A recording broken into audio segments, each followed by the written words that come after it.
الحمد للہ رب العالمین والصلاة والسلام علی سید المرسلین۔ الحمدللہ آج ہم اپنے سبق نمبر 2 کی طرف چلتے ہیں۔ سبق نمبر 2 کو دیکھتے ہیں۔ کل ہم نے جو سبق نمبر 1 پڑھا تھا اس میں حروف مفردات کتنے ہیں، کون کون سے ہیں، یہ پڑھا تھا۔ اس کے بعد حروف مستعلیہ کتنے ہیں، کون کون سے ہیں، سیٹی والے حروف کتنے ہیں، کون کون سے ہیں، اور اس کے ساتھ ہونٹوں سے کتنے حروف ادا ہوتے ہیں اور ان کو کس طرح پڑھا جاتا ہے، تو یہ ہم نے کل پڑھا تھا۔ آج ہم نے دوبارہ بھی سن لیا۔ اگر آپ نے دوبارہ دیکھنا ہو تو اس سے پہلے والی ویڈیو آپ لازمی دیکھیے گا، ساتھ ساتھ ہمارے اس یوٹیوب چینل کو سبسکرائب کر دیں اور لائک بھی کر دیں، اور اس کے ساتھ ہمارا فیس بک کا پیج ہے اس کو فالو بھی کر دیں، تاکہ ہم زیادہ سے زیادہ افراد تک علم دین، قرآن مجید درست انداز اور آسان انداز میں پہنچانے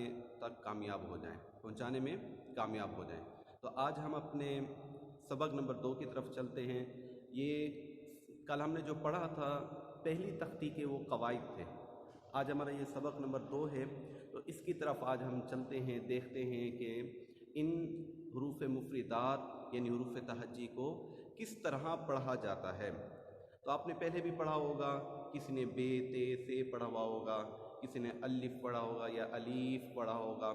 تو مختلف طریقہ کار کے مطابق، کوئی مجہول طریقے کے مطابق پڑھاتا ہے۔ تو کئی ایسے ہمارے قاری صاحبان ہیں، بہت پیارے انداز، بہت اچھے انداز میں پڑھاتے ہیں، سکھانے کے انداز میں پڑھاتے ہیں، تاکہ سامنے والا جلد پڑھ کر، جلد سیکھ کر پڑھ جائے اور اس کو ثواب بھی ملنا شروع ہو جائے۔ تو آئیں آج ہم اپنے سبق کی طرف چلتے ہیں۔ سب سے پہلے دیکھتے ہیں، ایک بات سب سے پہلے نوٹ کر لیں کہ کوئی سا بھی آپ قاعدہ لیتے ہیں نا، اس قاعدے میں ہر حرف کے بعد بریکٹ میں لکھا ہوا ہوتا ہے۔ جیسے میں نے یہاں پر لکھا ہوا ہے، 2 چیزیں ہی لکھی ہوئی ہیں میں نے یہاں پہ، ٹھیک ہے، یہ 2 چیز میں نے لکھی ہوئی ہے۔ کوئی سا بھی قاعدہ لے لیں، مدنی قاعدہ لیں، اس میں ہر حرف یعنی با پڑھ رہے ہیں تو با کے بعد بریکٹ میں ایک لفظ لکھا ہوگا۔ اب اس کے بارے میں پہلے میں آپ کو سمجھا دیتا ہوں۔ جیسے کہ یہ لکھا ہوا ہے با ہے اور الف ہے، اس کے نیچے میں نے لکھا ہوا ہے ایک الف۔ اسی طرح یہ ہمارا جیم ہے اور اس کے میں نے نیچے لکھا ہوا ہے 5 الف۔ اب بات یہ سمجھنے کی ہے کہ اگر با کے بعد بریکٹ میں یہ آ جاتا ہے یا کسی بھی حرف کے بعد بریکٹ میں اس طرح کا آ جاتا ہے، تو ہم نے اس کو ایک الف، یعنی ہم نے اگر مٹھی بند کریں گے تو یوں با تا سا، ایک الف اس کو کہا جاتا ہے۔ اور بریکٹ میں جس حرف کے بعد بریکٹ میں یہ آ جائے گا، یہ چیز آ جائے گی، تو اس کو ہم 5 الف کھینچیں گے۔ جیسے اگر ہم جیم دیکھ لیں تو جیم کی بریکٹ میں یہ آ رہا ہے، تو اس کو ہم 5 الف کھینچیں گے، اپنا مٹھی بند کریں گے، اور اس کو پڑھنے کا بہترین انداز طریقہ کیا ہے، جیم، اس طرح ہم اس کو پڑھیں گے۔ بریکٹ کے بعد، حرف کے بعد بریکٹ میں اس طرح کا آ جائے گا جس کے اوپر جزم یا یہ علی مدہ نہیں ہوگا، تو اس کو ہم ایک الف پڑھیں گے۔ بریکٹ کے بعد، حرف کے بعد بریکٹ میں یہ آ جائے گا، یہ جو علی مدہ آ رہا ہے، تو اس حرف کو ہم 5 الف کھینچ کے پڑھیں گے۔ تو یہ سب سے مین بات یہی ہے، اس کو ذہن میں رکھیے گا۔ اس کے بعد ہم چلتے ہیں الف کی طرف۔ الف کو پڑھنے کے 3 طریقے ہوتے ہیں، 2 طریقے غلط اور 1 طریقہ صحیح ہے۔ 2 طریقے غلط کون سے ہیں؟ کوئی پڑھتا ہے الف، یہ غلط ہے، یا کوئی پڑھتا ہے الیف، یہ بھی غلط ہے۔ اس کو آسان اور درست طریقہ کیا ہے؟ الف، یہ پڑھا جائے۔ تو اس کے پیچھے تو الف جب ہم پڑھیں گے تو بہترین انداز میں ہم اس کو درست سیکھ سکیں گے، اچھے انداز میں ہم اس کو پڑھ سکیں گے۔ اب ہم نے اس کو پڑھنا ہے الف، الف نہیں پڑھنا، الف بھی نہیں پڑھنا، بلکہ اس کو پڑھنا ہے الف، یہ پڑھنا ہے ہم نے۔ اس کے بعد با آ جاتا ہے، با کے بعد ہم اس کو با کو جب پڑھیں گے نا تو با کو زیادہ کھینچیں گے بھی نہیں، یعنی با اس طرح بھی نہیں پڑھیں گے، یا با کو جھٹکے کے ساتھ ختم بھی نہیں کریں گے، با تا سا اس طرح بھی نہیں پڑھیں گے، بلکہ درمیانے انداز میں ایک الف جتنا اس کو کھینچ کر پڑھیں گے۔ کس طرح؟ با، آہستہ سے اپنی آواز کو ختم کر دینا ہے، جھٹکے کے ساتھ اور لمبی آواز نہیں لے کے جانی۔ اس طرح اس حرف کو ختم نہیں کرنا، اختتام کی طرف نہیں لے کے جانا، بلکہ با کو ایک درمیانی آواز میں لے کے چلنا ہے، با، آہستہ سے اپنی آواز ختم کر دینی ہے۔ اسی طرح پھر تا کی طرف آتے ہیں، تا کو بھی ہم ایک الف کھینچیں گے، نہ اس کو جھٹکا دے کے اس کو ختم کریں گے، نہ زیادہ کھینچ کر اس کو ختم کریں گے، تو ہم اس کو تا۔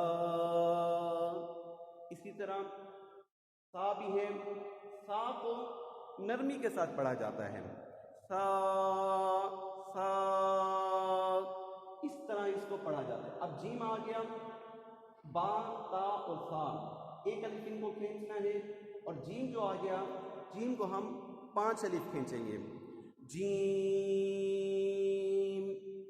اس طرح ہم اس کو پڑھیں گے، اور جیم کے جب ختم کریں گے تو آخر میں میم کی آواز آئے گی، جیم، آہستہ سے اپنی آواز کو ہم نے ختم کر دینا ہے۔ اس کے بعد کیا؟ ہا آ رہا ہے، ہا حلق سے ادا ہوتا ہے، اس کو پڑھتے وقت ہا۔ اس کے بعد آ گیا ہمارا حروف مستعلیہ، خا جو ہے ہم نے کل پڑھا تھا حروف مستعلیہ میں سے ہیں، اب اس کو ہم ایک الف بھی کھینچیں گے اور اس کو موٹا بھی پڑھیں گے، خا، اس کو ہم کھینچیں گے بھی صحیح اور موٹا بھی جیسے ہم نے پڑھا ہے، تو اس کو ہم اسی طرح اس کی پریکٹس کریں گے اور اسی طرح پڑھیں گے۔ پھر دال آ جاتا ہے، دال جب ہم پڑھنا شروع کریں گے اور اس کا اختتام کریں گے، اختتام میں آخر میں لام کی آواز آئے گی، دال، 5 الف بھی اس کو کھینچنا ہے اور آخر میں لام کی بھی آواز آئے گی۔ زال آ گیا، سا اور زال کو بالکل نرمی کے ساتھ ہم نے پڑھنا ہے۔ اب ہم زال کو پڑھتے ہیں، زال کو بھی شروع کریں گے اور اختتام پر جب ہم پہنچیں گے تو لام کی آواز آئے گی، زال، 5 الف کھینچنا ہے اس کو، نہ اس سے زیادہ لے کے جانا ہے اور نہ جھٹکے کے ساتھ آواز اس کی ختم کرنی ہے۔ اس کے بعد آ جاتا ہے را، اب را کو ہم یہاں پہ پر یعنی موٹا پڑھیں گے، را، اور را کو ہم ایک الف نہیں کھینچیں گے، را۔ اس کے بعد آ جاتا ہے زا، زا جو ہے ہمارا یہ سیٹی والے حروف میں سے آیا تھا، زا، سین، صاد سیٹی والے حروف ہیں، تو اب ہم اس کو ایک الف ہی پڑھیں گے، زا کو، زا۔ تو یہ ہم نے آج حروف مفردات یعنی حروف تہجی کے چند حرف پڑھے ہیں، چند مفردات پڑھے ہیں، تو انشاءاللہ آئندہ کل کے جو ہمارا سبق ہوگا، اگلی جو ہماری ویڈیو ہوگی، بقیہ حرف ہم حروف تہجی، حروف مفردات کے پڑھیں گے۔ اسی طرح اس کو دہرانے کی کوشش کریں اور ہمارے جو صاحب پہلے کی ویڈیو ہے وہ بھی دیکھیں، تاکہ آپ اچھے انداز میں قرآن مجید کو پڑھ سکیں، آسان انداز میں قرآن مجید کو پڑھ سکیں۔ دنیا کے لیے ہم سارا دن وقت دیتے ہیں، لیکن ہم کیا بچپن میں ایک دفعہ پڑھ لیا، یہ جو والدین ہیں بس ایک دفعہ پڑھا کے چھوڑ دیتے، یار ہم نے پڑھا لیا ہے، ایک دفعہ بچے کو پڑھا لیا تھا، اس نے ختم کیا ہوا ہے۔ وہ کب ختم کیا تھا؟ جب وہ 6 سال کا تھا، 10 سال کا تھا، 12 سال کا تھا، اب اس کی عمر ہوگی 25 سال، 20 سال، لیکن کیا ہم سنتے نہیں ہیں؟ کیونکہ ہمیں آتا ہی نہیں ہے پڑھنا، ہمیں آتا ہی نہیں ہے سننا، ہمیں تو وہ کام دیکھنے، پڑھنے اور سننے آتے ہیں دنیاوی۔ ہم اب بچہ جو ہے اسکول میں جاتا ہے، 8 بجے گیا، 1 بجے، 2 بجے، 3 بجے واپس آ گیا، اب پھر اس کو وہ ٹیوشن جائے گا، ٹیوشن میں 3 گھنٹے لگائے گا، پھر اس کو مدرسے میں آدھا گھنٹہ پڑھا لیا، 20 منٹ پڑھا لیا، 10 منٹ یا قاری صاحب پڑھانے آئے، کر سے 15 منٹ پڑھا لے۔ تو اس طرح نہ کریں، ہم اپنے بچے کو جو آگے کی بقیہ زندگی ہے اس کے مطابق اس کی تیاری کریں، نہ کہ 10-12 گھنٹے ہم یہیں پہ تیاری کرائیں اس کی دنیا کے تعلیم کے لیے، اور نہ وہ دنیا میں کامیاب ہو سکے نہ آخرت میں۔ تو ہمیں قرآن مجید کو درست انداز میں خود بھی سیکھنا ہے اور دوسرے کو بھی سکھانا ہے۔ تو یہ بہت آسان طریقے کے ساتھ میں نے آپ کو بتایا ہے۔ اس ہماری ویڈیو کو لائک کریں، ہمارے چینل کو سبسکرائب کریں اور اس ہماری ویڈیو کو شیئر بھی کریں، اور ہمارا جو فیس بک چینل ہے، فیس بک آئی ڈی ہے، پیج ہے، اس کو فالو بھی کریں۔ السلام علیکم ورحمۃ اللہ وبرکاتہ۔